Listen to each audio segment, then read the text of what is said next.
Welcome to the Devil's Advocates. Dominic, welcome to Tuesday, buddy. Thank you, Michael. Pleasure to see you once again. This is so much fun. I had to check the calendar. I wasn't quite sure what day of the week it was. It feels quite like spring today. Sure did. I hear that's going to end shortly.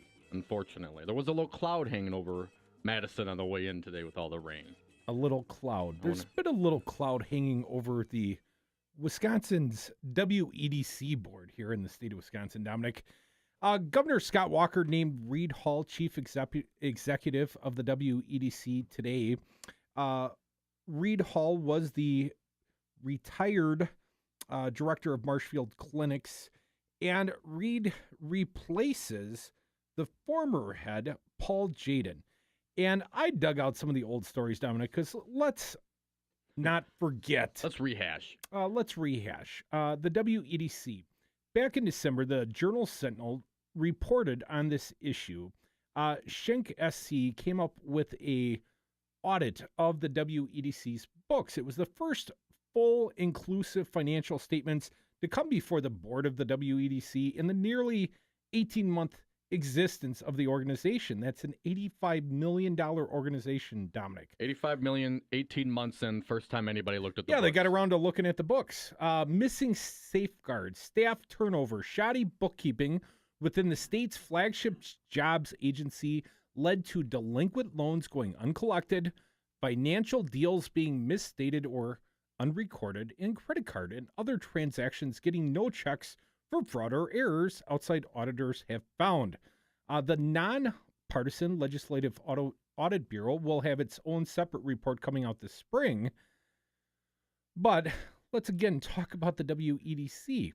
The sobering Schenck report outlined a series of material weaknesses and significant deficiencies, leaving the quasi-public jobs agency and its tens of millions of dollars in taxpayer-funded subsidies without consolidated financial statements. Again, making it vulnerable to everything from simple mistakes and mismanagement to embezzlement. Now, where in the Scott Walker administration would we possibly draw some frame of reference to embezzlement? Embezzlement, yes. I mean, with Scott Walker's track record, man, you think he should be minding the store a little bit closer. I mean, he's got two former felons. But obviously what they're saying is that this leaves open the window for these kinds of things to happen. Has fraud happened? Has embezzlement happened? Or is it just poor business practices and all the money is essentially accounted for? Well, at this point, we don't know for sure, Dominic. I suspect, just pure incompetency. I don't think so much as criminal intent at this point. Hopefully Reed Hall can bring some modicum of business professionalism back to this organization, Dominic. We've got Senate Minority Leader Chris Larson joining us at the bottom of the hour. We'll ask Chris about the WEDC. He did have some opinions on it today we'll get into. Well, I've got another question for Chris. Chris Larson, how much did you get paid in per diem this year? Because I saw a report on the Madison.com website that Republican Senate Majority Leader Scott Fitzgerald led all 132 state lawmakers in his daily expense reimbursements for 2012, Dominic. Fitzgerald received $14,608 in claims known as per diems. Second on the list, Republican Assembly Majority Leader Scott Souter, who received $13,112. Assembly Speaker Robin Vos, also a Republican, if you didn't know, Dominic. Top three Republicans. $98.56. Vos had floated the idea of increasing per diems this year, but then dropped his idea. I did the math on this. Fitzgerald claimed if we included 365 days a year, Fitzgerald is collecting over $40 per day for every day of the year, holidays included, Dominic, from the taxpayers of the state of Wisconsin. Did you get to see any detail on what his expense reports were? Why? I mean, is it mileage? Is it food? Is it drinks? I mean, what's he spending the money on? Is it copies? Is it office material? What are we talking about? Dominic, your expense report was at least $14,000 last year, I suspect, was it not? I'd put a lot of miles on, Mike. So, no, I can't tell you with specificity everything Fitzgerald spent the money on, but I think there's probably a few sandwiches and a few beers, perhaps, and maybe lodging. I'm not clear if he's got a place he stays when he's down doing the state's business, if you will. But it certainly seems to me, and I guess here's the greater point I was bringing up, Dominic.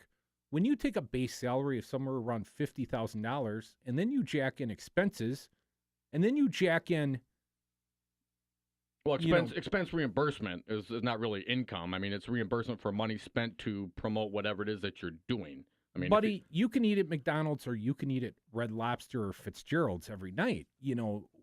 The options that you choose to make, those choices he's making on the taxpayer dime, Dominic, but again, to be were fair, the most expensive choices relative to all the other legislatures in the state, only based on the statistical number that he's number one, Dominic. Well, maybe he puts more miles on than anybody. Is that possible as well? I mean, I understand that. I'm just playing devil's advocates over here, Mike. You know how expense reports work. It's not actual income. They have to pull the money out of pocket and they get reimbursed later on. Okay, Dominic, you make this job very difficult on me. What did you, by the way, the maximum number, because I've dropped my calculator here, the maximum number he could have claimed last year was $23,232 to my math, based on 22 business days a year. So he's getting about 2/3 of the maximum reimbursement if he spent every dollar he was eligible to spend on every day in per diem costs, Dominic. He got most of it, man. He's worked hard on it. Talking about Scott Fitzgerald, maybe he's putting in some overtime dealing with, this new legal monstrosity. Apparently, he is the lead man on the legislature's case on redistricting.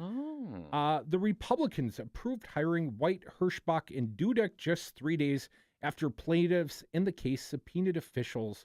So now, on top of the $1.9 million we've spent on this issue, redistricting, the redistricting, court case, yes. And on top of the Michael Best and Frederick, their attorneys were fined $17,500 to my memory, Dominic, for obstruction in this case. Now we've got new subpoenas going on, and Scott Fitzgerald's got to put in some overtime, bringing the new attorneys up to date. So perhaps there's a justification behind all that per diem he's spending. Attorneys don't eat cheap. No, they do not. Folks, we are the Devil's Advocate Show. President Obama came out with his version of comprehensive immigration reform today.